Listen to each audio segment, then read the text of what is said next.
Well, welcome to It's a Sure Thing with your host, Diane Murray-Clements, the insurance podcast that takes the events of the day and examines the liability behind the headlines. And now, here's your host, Diane Murray-Clements.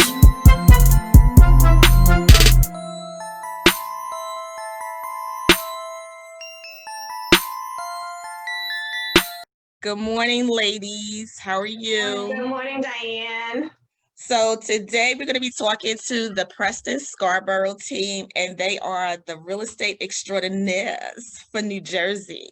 So ladies, tell me, and either one of you can start, how did you get into real estate? Why is real estate your career? Okay, I'll start. Okay, I'm Scarborough of the Preston Scarborough team. I'm Preston. Megan. So the way I got into real estate is kind of funny and not funny really, but a roundabout way. I got a job as a desktop publisher. It was crazy. I quit, found another position as an admin assistant in a commercial real estate company, and that's where I started in commercial property management. Commercial property management, I had a nice career, maybe like 11, 12 years in property management, lease administration, working for AT&T, handling their leases. And I got frustrated with that and decided I wanted no more property management and couldn't think of what I wanted to do. So I just went ahead and took the real estate class. And that's how I started. Oh, wow.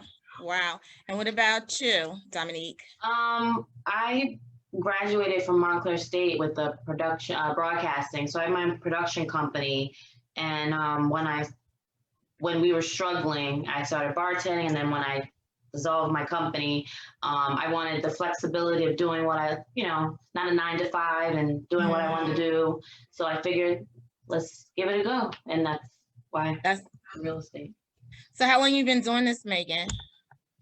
So I am moving on to my 8th year as a residential sales associate in real estate. Nice. And you, Dom? 6. 6 years? 6. Okay, great. So do you guys specialize in any particular facet in real estate? Like what's your thing?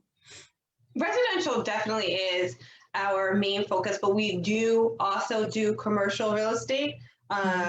For instance, we have a 5,000 square foot office space, beautiful space listed in Gutenberg, or as some people might know it better as West New York. It's on the Hudson. It has a view of the entire New York skyline from end to end. It's gorgeous. And so we have that listed for $9.95.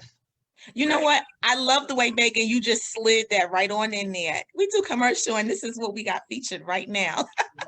Right. I love it. So tell me, how do you find your clients, or how do they find you? So first, let's start with contact information, and then we're going to go into some more questions about you guys in real estate and what you got listed as well. Sure. Yeah. We have Instagram, Facebook, as far as how to reach us. Yeah, so our numbers, it's not hard to find us. We're all over the internet. We have an Instagram page, the Preston Scarborough team. So that's simple. It's easy to find us there. DM us. Also, we each have our individual teams or our individual pages. So my page is Megan Soldit. That's on Instagram. And mine's Real Estate with Dom. So it's super easy to find us. Okay. And a lot of the reasons, like a lot of our business is from, especially with Megan, is referrals, so a lot of our current business, we have a couple of referral companies we work with, but for the most part, it's old business that we have, family, friends, and our sphere of influence. Yeah. Okay.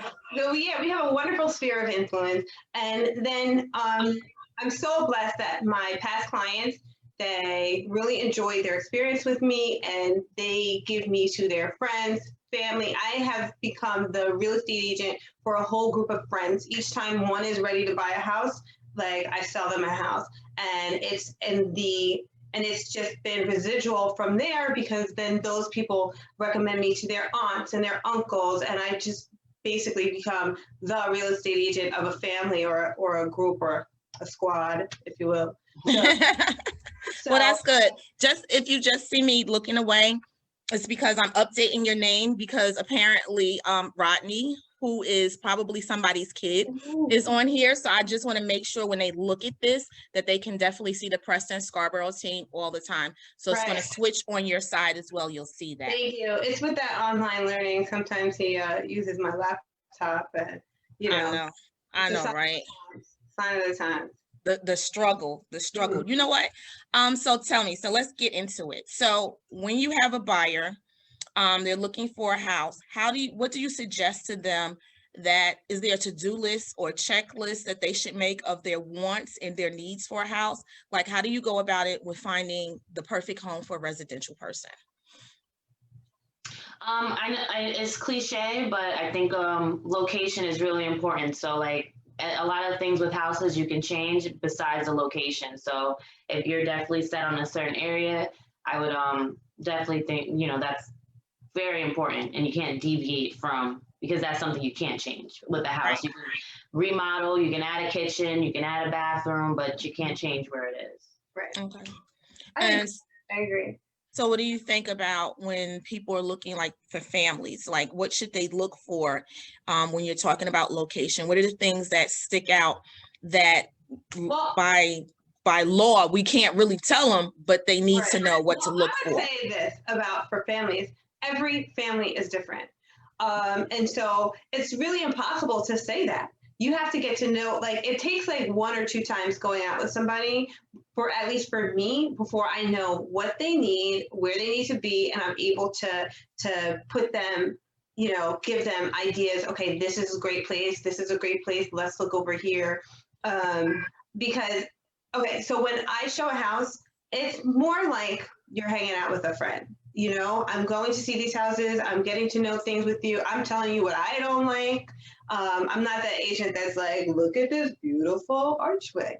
No, I'm going to be, pointing things out. My job really starts after we find a house. But family is different. Some people, we have a lot of New Yorkers moving over here, and some of them are keeping their kids in the schools where they were in New York, at least for the rest of the year. So it might make sense that I put them in a neighborhood where there's easy access to, maybe if not a train, but a bus to the city, where they know that their kids could get to school and home safely, and it's not that far of a walk, because maybe say at some point in time, it's going to get dark early and their kids are going to be walking home in the dark. So like, there's little things like that, and that might not be something that's important for another family, who maybe they have a lot of kids who need to run around. And maybe the backyard is not that big of a deal because their kids need more space. So maybe it's best to be close to a park or an elementary school that has gym equipment in the back. So it's so individual to each particular person. There's things that some people don't want that other people have no problem with. Mm-hmm.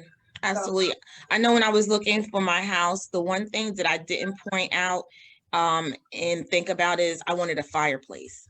So when I bought my first home, I did not have a fireplace, but as you can see now, I have a fireplace. And I have it burning for you guys today. Oh, I like that. So on the flip side, when you're getting ready to sell your house, what do you tell your sellers? Because as you look around, you can see some personal items in my house that point out who I am.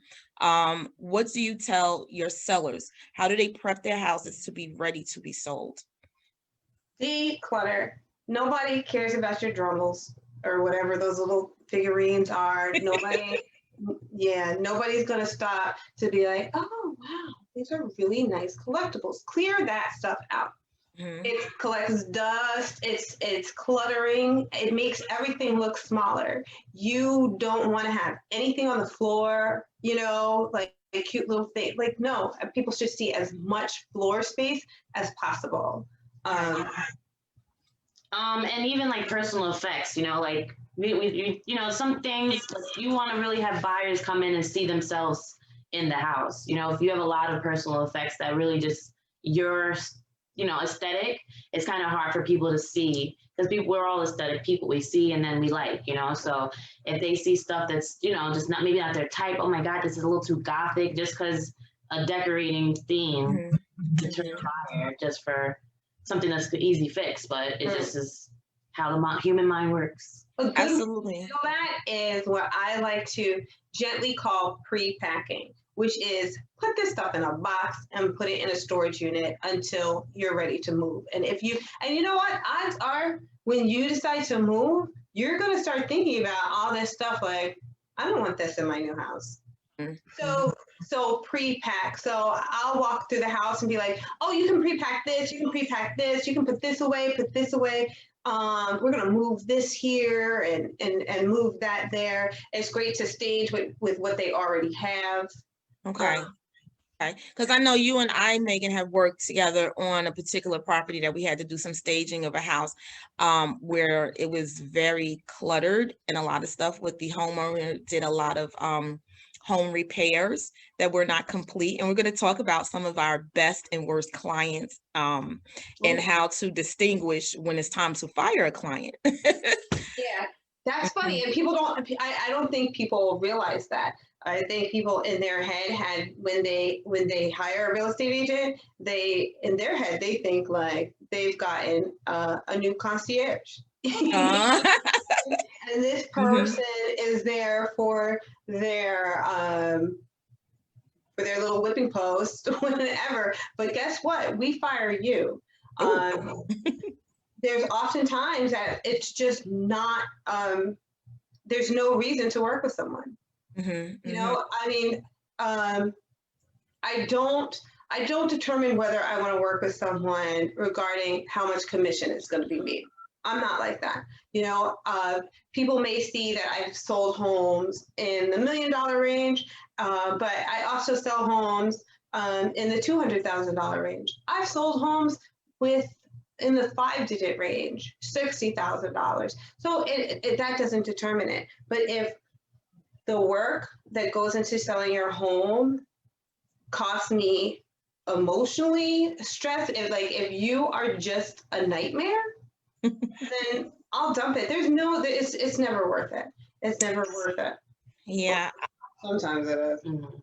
Sometimes it's worth it, right? Let's never say never. Never say never, yeah. But you definitely do fire clients. Did you want to talk about nightmares now? Sure. Jump into it. What are some of your nightmare clients? So that the people out there know what not to do and how to be better clients. Because like you said, you are not their whipping post. You are not, you're also not their girlfriend to call them with their problems and issues and all of that kind of stuff either. And you're not there for them to try and push up on either.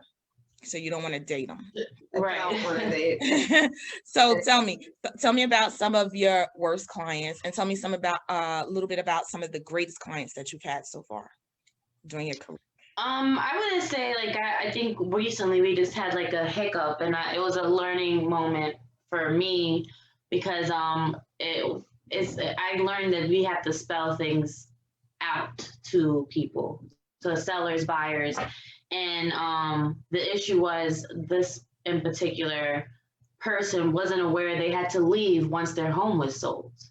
And it became, when closing was coming, they're like, so when do I have to leave? It was like a squatter situation. It's no longer your house. You can't stay here. Oh, you didn't tell me that. And that's I thought this was common knowledge. So it became and now things that I assume that they should know, I don't. We can't. So yeah. I wouldn't say it was a nightmare situation. Right. It was just something that recently happened that was a very inconvenient right. And what's unfortunate about that situation is that person is kind of loosely in our sphere of influence. Right. So when talking about referrals and things like that, it's a situation where it was because of her misunderstanding. I'm pretty sure she's not going to be telling the friends and family that we have in common, like, oh, they're great, you should use them. Right. So like that's very unfortunate because we did give her superior service. I mean, we go above and beyond. We go above and beyond, and I think that's a main difference between us and a lot of other agents, is that we'll bend over backwards and do a cartwheel to make sure that this transaction is something that you enjoy, something that you're going to talk about and say like, oh my gosh, they were great. Right. So, and the closing is great, but realistically, that's a very short, the long game is referrals and continued business. So when you have someone who has a bad experience and you become the source of the bad feeling from the deal, it's just unfortunate. And, it's a learning. Yeah. It's a learning moment for both of us. It's always a learning experience. I know I've sent some business to you, Megan, that has been that has taken long to close on. I don't know if you want to speak on any parts of it as to what you learned from that experience moving forward, but also what should sellers expect in the process of selling their homes? Because for some, I think reality TV has made it seem as though people come in, they look at your house, they buy, you get several offers, you agree, and next thing you know, you're moving out and they have sold your home. But in reality, it doesn't happen that fast for some people. Right. And sometimes it could be several years to complete the deal with that same buyer seller for agreement. Yeah. So can you talk a little bit about that, about the process that people should expect? So I don't watch a lot of TV, but there's like this show, and I don't know where it's like obstacle course, people are running, jumping, there's water underneath, things are like hands are coming and smacking them off. Oh, that's my favorite show. I don't know the name of it though. Yeah. Well, yes. That's exactly how a real estate transaction is. So after you get your offer, that's when the obstacle course begins. So the first part of a transaction is the attorney review period. And that's that sensitive period of time where a deal can die, right? So you know how sometimes when a woman gets pregnant, like the first 3 months, they don't tell anybody, like that is attorney review. Don't start driving past the house with your cousins and pointing out your new house, because during attorney review, either the buyer or the seller can cancel for any reason at all. The wind could blow the wrong way and they're like, I don't like the way this wind is blowing. I'm done. But so how long does the attorney review last? So in the state of New Jersey, it's a minimum of 3 days. Okay. Right? So you have 3 days. After 3 days, if you don't have your attorney send a letter saying, and this is also something that kind of shocks people, the buyer's attorney or the seller's attorney can start attorney review, will send a letter saying, I reject this contract as written. And so people are like, oh, the attorney rejected the contract. No, that is just the wordage that's used to commence the attorney review period. Mm-hmm. So during that period, the attorneys are going to make very small changes to the contract that they feel will then equally protect both the buyer and the seller. The contracts that we use in New Jersey are all the same. So the attorneys already kind of know what they're going to what they're going to say or what they're going to. But it's important if you love the house to get out of attorney review as soon as possible, because this is a seller's market. It's very competitive. And while you're in attorney review, another person could come and offer a better deal than yours, and the seller can then cancel your deal and go with the other person.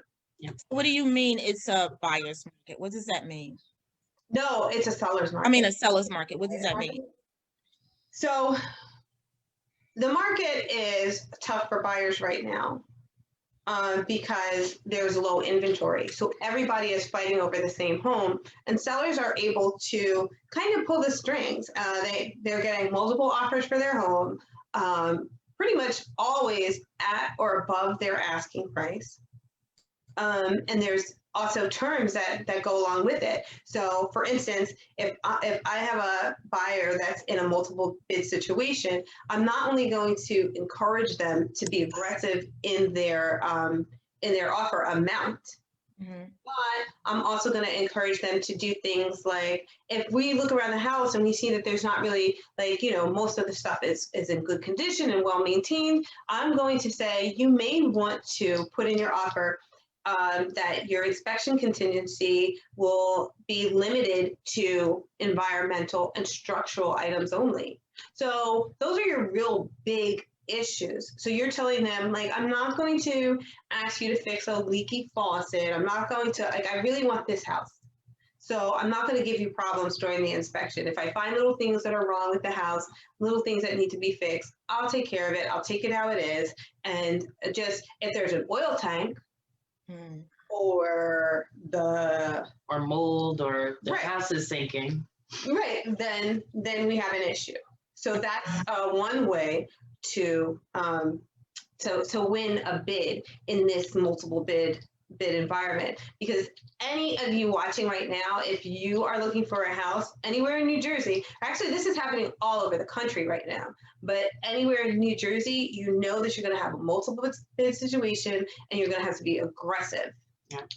Okay, so you find the realtor first, so they're going to come look for you guys, Preston Scarborough team.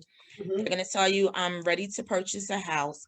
What should they be ready when they come? Oh, wait a second. Can we rewind? Because we kind of went off, but we were talking about all the obstacles that happen after you put it. So that's your first thing. The next thing you have, so during a transaction, you have four times to get out of, four times to get out of the deal. The first one is your attorney review period. The second one is then your inspection contingency. We briefly talked about inspections. So you're going to get your inspector. Your realtor should have a list of excellent inspectors that they've worked with. That's important, that they've worked with to come to the house and have the inspection. If there's any items on the house that you want a credit for, or that you're going to get estimates, your realtor is going to help you get estimates for any problems that you're not okay with. You can get a credit for it. You can ask the sellers to fix it, or you can dead the deal. Okay. So that's your first contingency to get out of the deal. Your second contingency is your appraisal. So your third. All right. Your third contingency is the appraisal. So one thing I tell my buyers all the time is go ahead, be aggressive in your bidding, because people say, I don't want to overpay for a house. Guess what? The bank is not going to let you overpay for a house. No. They're going to do an appraisal, and they're only going to lend you the market value of the house. What the market value is the price that an average buyer is willing to pay for that house in that area. So they're going to pull comps, comparable sales in the area within a 1 mile radius within the last 6 months. Okay, so that's a good question. Right there, people always think their house is valued higher than what it really is. I've lived here. It's great condition. It's great structure. I should be getting $500,000. There's a house across the street from me, Megan, and he's listing the house for $3 and change. I know the house is not worth $3 and change because, first of all, no house on this street has come out for sale recently in the last couple of years for $3 and change. However, he has it listed for $3 and change. What do you say to that person who's had their house on the market for some time to say you're not pricing this house correctly? And my question is, why would the agent even overprice this house, thinking that they can drive the market up, which they can't, and other houses on the street have sold lower than that? Well, me and Megan are very some people price their homes differently, below market, at market, above market, because of the seller's market, everything's going over. Okay. People are, pricing homes higher than market value. We don't agree with that strategy at all. And but like I said, a lot of agents do it, and I don't really understand Okay, so I don't want to talk bad about other agents at all. No. We're talking about just the pricing. Some agents are yes men and they want the listing. And so if you say, I want to list my house for $1 million, and they'll be like, yes, because they want the listing. I don't want an overpriced listing. It makes me look bad. It makes me look bad. Like, what was Megan thinking? And other agents will say to you, like, well, oh, what is that about? Right? But I love science. I love science. I love data. So my whole thing is I come with the numbers. You can see that homes, okay, so, and I'll bring a chart and I'll show you these homes that were overpriced, sold for sometimes 70% of their list price because they sat on the market. They made themselves look bad sitting on the market. People will look at a house and online and say, like, they want what? And not even come to look at the house because they think that the buyer or that they think that the seller is out of their mind and it's going to be hard to deal with. So they're like, what? Oh no, like forget this, move on. What else do you have for us to look at? So you're cutting yourself out of the game there. Also, when you get to the appraisal, the bank is not going to lend somebody money for the house that can't be justified by comparables. And that's going to kill the deal. And realistically, like even as when we work with buyers, like if my person is approved for 300,000, I'm pretty much looking for 280 because I know we're gonna have to go up higher. So if you're pricing at 320, I'm not even gonna show them that, even though you may consider a $300,000 offer because you listed at that price and because how the market is right now. I'm not searching for 320 because that's not what they can afford, and the market isn't lending itself to people bidding under asking. So you're pricing yourself out in that way too, where you're not even on my radar. Gotcha. Okay, that makes sense. It's like you don't want to be king of the block. King of the block is fun when all your neighbors are like, oh, Bill, your yard looks beautiful. Yeah, your yard looks beautiful, right? But and you're like, come on in. Let me show you these gold-plated toilets that I put in. Sink every single dollar that you have into that house, and guess what? You're not going to get it back. It's only good for bragging rights when you're living there, but when it's time to sell, you're not going to get your money back. So what rooms inside of a house bring you the most value for your house? Kitchens and bathrooms.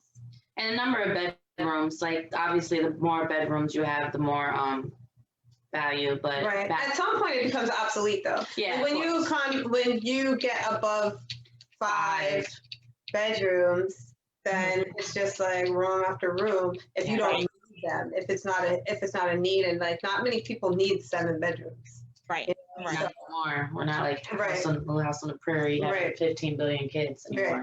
Right. I got you. No, that makes so that doesn't count. But kitchens and bathrooms sell a home. And what's really great? Finished basements. Yeah. Finished basements are excellent. So because it's living space. A nice sized bedroom is good. It's good to have a nice sized bedroom.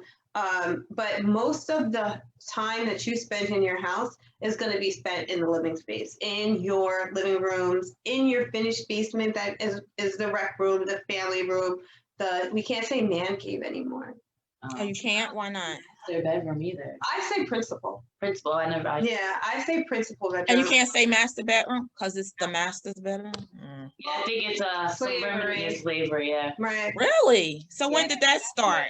That's where the master bedroom came from. So, I mean, for years, I've been using the term principal. I just get hip to this, so yeah, she didn't tell me that. There we go. Well, I'm trying to figure, okay, the main bedroom, can we say that? If you like, but I like principal. This is more syllable. Yeah, the principal. Okay, so the principal bedroom. Principal ensuite, if you have a bathroom in there, it's the principal ensuite. But yeah, so living space. You want people to be able to see where their family is going to be able to move in this house. And that's one thing. Like, and I like to paint the picture when I'm showing a house. Like, look, okay, so little Timmy or Mustafa. Look. I don't know why that's always my go-to name. Don't ask. I don't know any Mustafas. Yeah. Diverse. Chloe. Little Chloe. Malik. Monique, I like. Malik, because my son's middle name is Malik. So little Malik, look, oh my gosh, this is a perfect place for him to do his homework. Or like one of my clients, one of their daughters, she loves to read. And so like, I always like to find like a little nook for Jessie. Like, Jessie can sit here with her books and and Jessie loves that too. So, you know, placing that client in that home and showing the living space is huge. Gotcha. That does make a difference. We're home. So what about, so we talked about the inside, and we're going to go to the fourth item in a minute, but about how to cancel a deal, but aesthetics on the outside, curb appeal. Because of COVID, now everybody wants a pool. Before everybody wanted a pool, everybody wanted a pool. Like, I don't like this house. It's a pool. It's an insurance, like my insurance and that. Key. Right. Now the maintenance, everybody wants a pool. Yeah. Because it's lifestyle. It's you are now people have to look at themselves in this house spending quarantine time. Yes. And so we're looking at our homes in a completely different way now. Right. People are looking to put in theater rooms, game rooms, where, you know, so it's a different way to look at homes now, because you're looking at the space, and like I keep saying, the living space. You're really living there. You're teaching your kids there. You're working from home there, you know, so it's definitely a different You're time. trying new recipes now because you couldn't, you can't go to restaurants. Banana bread. Right. Yeah, remember the banana bread craze? That's funny. So are you getting a lot of clients moving into New Jersey, running from New York, running from these apartments and stuff? Yeah. Yep. Oh, our Brooklyn, Queens people keep us very busy. So recently, here's a fun little story. So she loves this story. She tells it all the time. They never heard it. Okay. Yeah, tell me. I haven't heard it. Tell me more. Okay, so I get a lead. The clients are saying like they had a deal fall through. They were trying to move from like maybe the Bronx. So like the Bronx to Connecticut, it fell through. Can I help them find a townhouse in New Jersey until they're ready to buy? And so I'm like, they wanted a townhouse to rent. So I'm like, okay. So they say, ideally, we would like to be on a property with at least an acre of land. So I talked to their mortgage rep, who I work with all the time. He actually was the one who introduced me to him. Big shout out to Hassan Simmons from Jersey Mortgage. He is amazing. So anyway, so he's like, no, they're approved. He approved them for plenty of money. And he said, find them their acre. So we start looking in Warren County, because actually Dominique and I, we go pretty far. We don't limit ourselves to Essex, Union, and Morris County, which is our main territory. We go far. And long story short,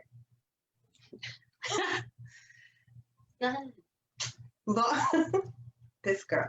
Long story short, I find them 7.5 or 7.3 acres with a barn and a pond. Wait a minute. Is this the house that you told me yes, honey, that is a house. That is a house. It is gorgeous. It is gorgeous. The land, everything. It is really, yes, just stuff. I saw like a chicken coop set up there. It's like all kinds of stuff. Yeah. I would have a hold down in the barn and make a speakeasy. And speaking of speakeasy, when we went for the inspection. Speakeasy? Did we say that? Okay, go ahead. Yeah. During quarantine, we're gonna have to have speakeasies. Yeah. Governor shuts us down. All the little juke joints in the barn. So, So the sellers were there during inspection, and it was the day that they announced that Biden won. The sellers break out bottles of champagne, we're woo-hooing and celebrating around the fire pit. So they lit the fire pit. So I had my buyers, my sellers, Oh, nice. and they ordered pizza.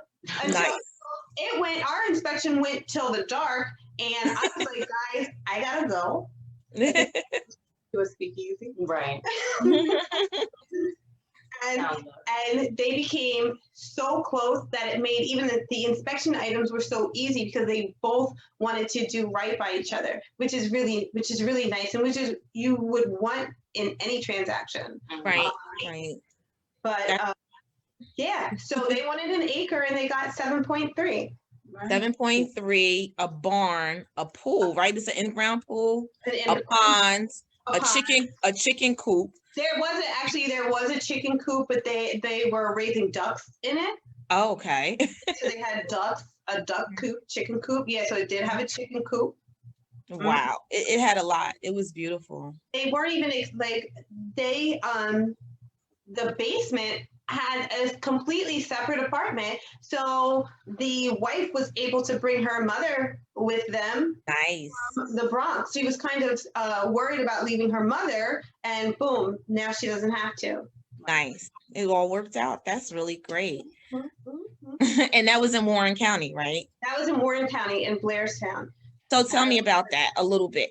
With that particular client, how many houses did you have to show to get them to the house that they were in love with? And do you really fall in love with the house, or do you fall in like with a house and see the potential of falling in love with a house? People fall in love with the house. I think we saw maybe.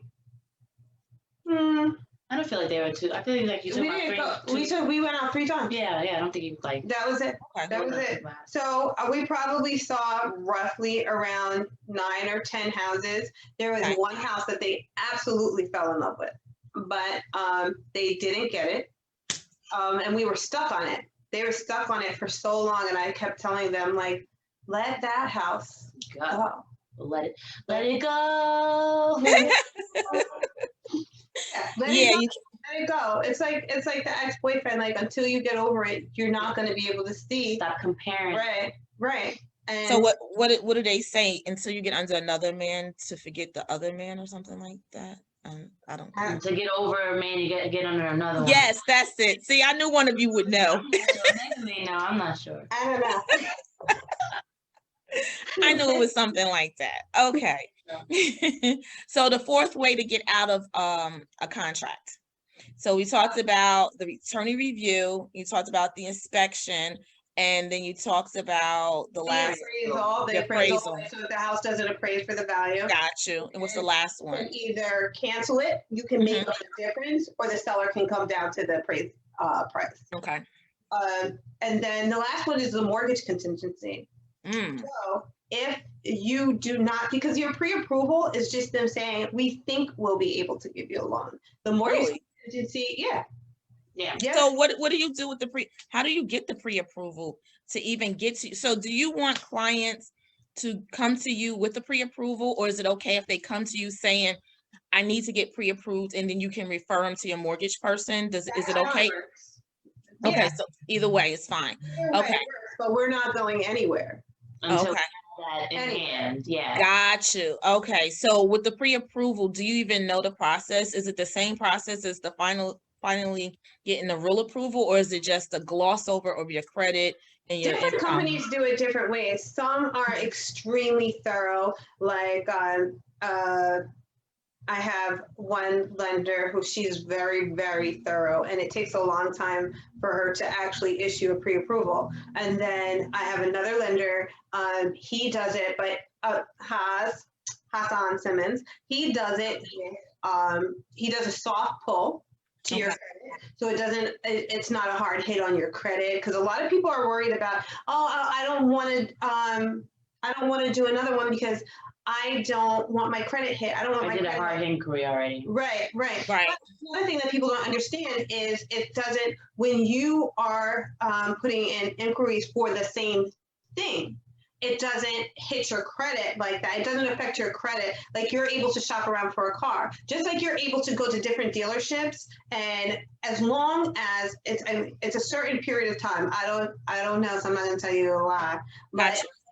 it may be like 60 days that you're able to get the same type of credit pull. So Gotcha. car, without Gotcha. hitting, so like mortgage, without it being a hard hit to your credit, because by law you should be able to shop around. So I don't know if is it the buyer beware or whatever, but you have that right to shop around for the best rate. So then once you get to that and you say it's the mortgage portion of them getting the real approval, what happens there? What should one's credit look like when they're looking to buy a house? What's the minimum that they would accept to get pre-approved to even start the process?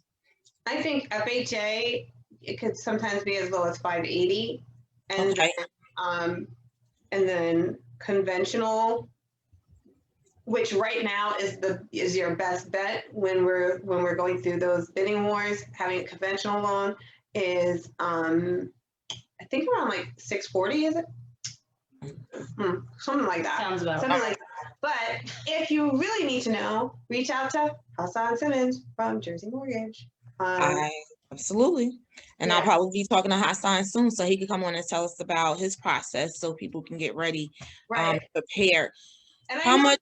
I'm saying his name 1,000 times, but you know what? It is so important that your realtor, that's realtor, not realtor, that your realtor, your mortgage lender, and your realtor, your mortgage lender, your inspector, and your attorney, especially your attorney. You guys are all on the same page, and Right. communication can kill a deal. Bad Right. communication can kill a deal. Everything has to fit together, and everybody has to work together and get along. Mm-hmm. So here, that's a good question right there, or a good stop right there. I find that the realtor allows the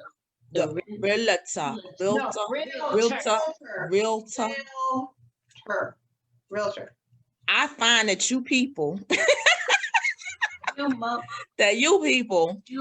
don't always tell the buyer who they should go to. So the buyer is left out there to randomly just go and get all of these different people that don't never work together. Not this realtor. One of the first things I'm going to do is give you a list of people that I want you to call, talk to. When it comes to your attorney, I want you to talk to these people and figure out who you get along best with, who makes you feel comfortable and makes you feel, because I'll have a list, 3 people, call each one. And because their prices may differ, but differ so slightly, it could be $100, $200 difference. But the main thing you want is somebody who you know that you will feel comfortable calling and asking questions to, that you have a vibe with, because that's if I gave them to you, then they're good. Yeah. Okay. Point, period. Because I don't like my deals falling apart, and especially not because of an attorney. Like attorneys, sometimes they get into arguments with each other, and they're just trying to one up each other. Gotcha. And like, deal be damned. I'm just not gonna let this person talk to me. Right. No, that makes sense. You're dealing. And that's why I asked that question, because you don't want to go to a realtor that sends you out there on your own and says, oh, you got to find an inspector. Oh, you got to do this. No. And they don't really walk you through the process as to what's necessary and give the people to you. Right.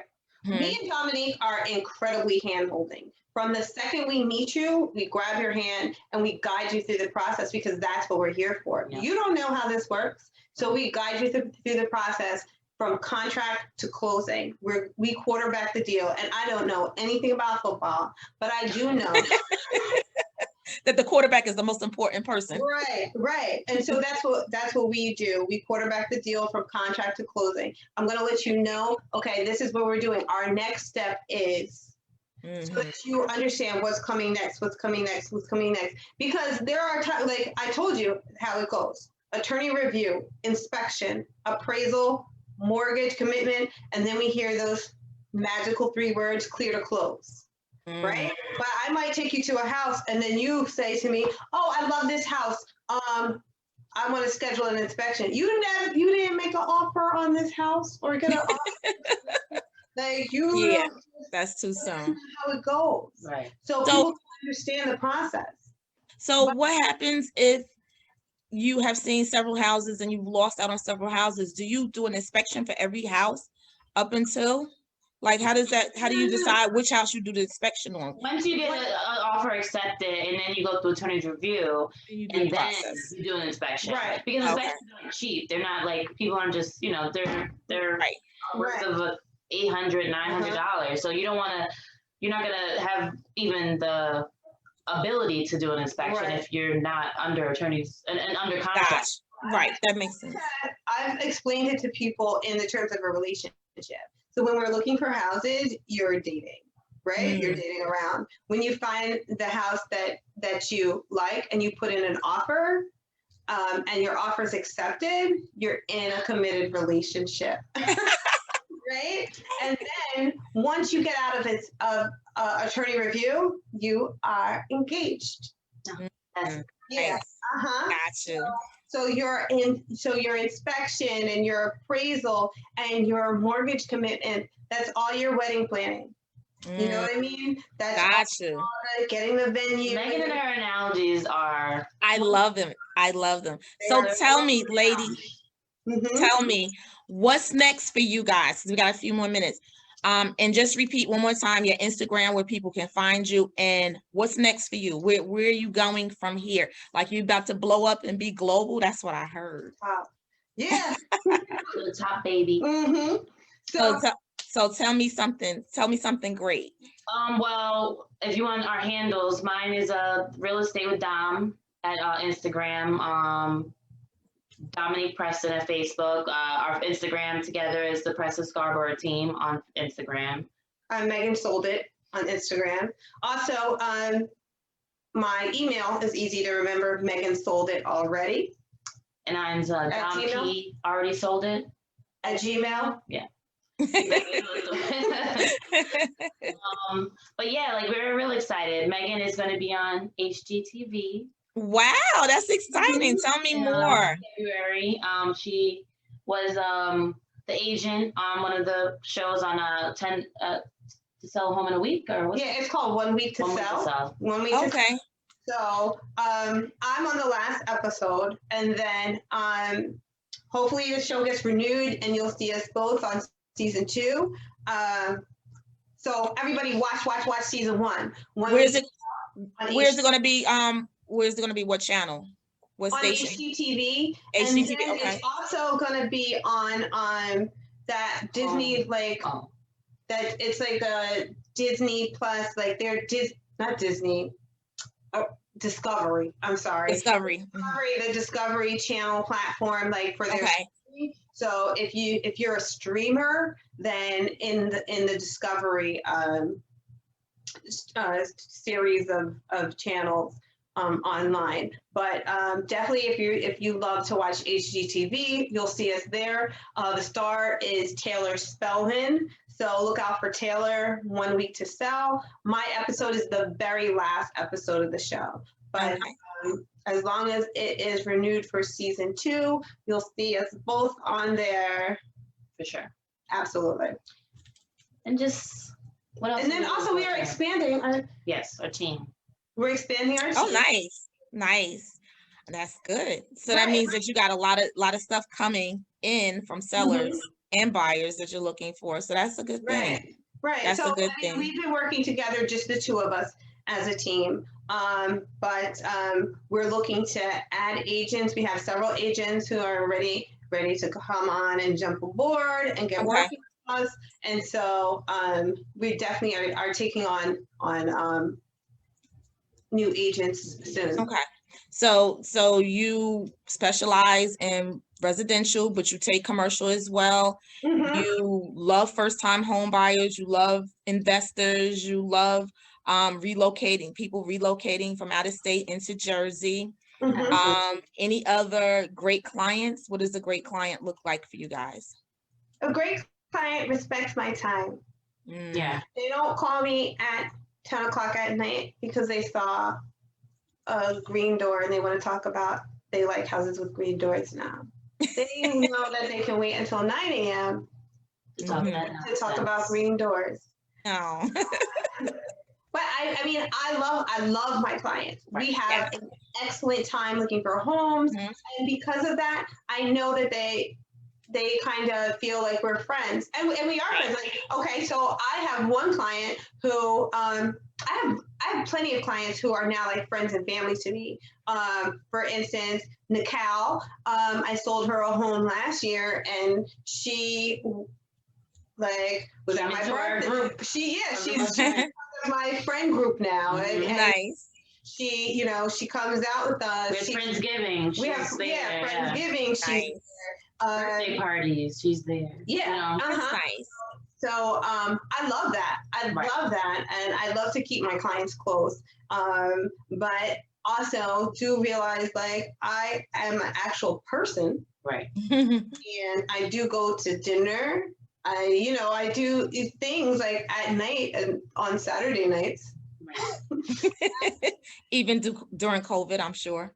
No comment. Unfortunately. But you're COVID safe. I know. Don't worry about that. So I so appreciate you ladies spending your time with me this morning, talking to me about real estate, talking to everyone about real estate, how to get prepared, what to look out for, how to treat your realtors, and to be pleasant and nice because they are people too. Absolutely. And how you guys create a lifestyle for people, a new lifestyle here in New Jersey. You are our lifestyle realtors. I love it. So any last words before we close out? I just want to say thank you to you for having us on. Dom and I are always ready to help out and to jump in and get you started.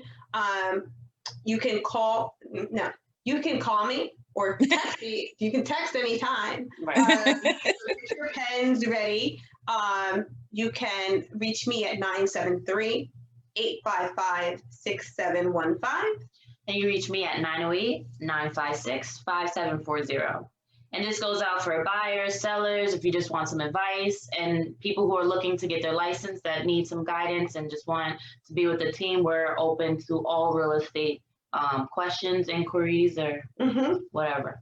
That's great. The one thing we didn't talk about, any hot listings that you have right now that you're looking for some buyers, that you have any houses listed that you need some people to purchase that you want to highlight before we close out? Not at the moment, because after the holidays and stuff like that, we're just we'll have stuff sooner. Right. We're regrouping, revamping. We've been having like we're gonna rebrand. So we're rebranding. So very please follow us on Instagram. So because we have some amazing things coming out that we're excited about. So make sure you follow us and like and share.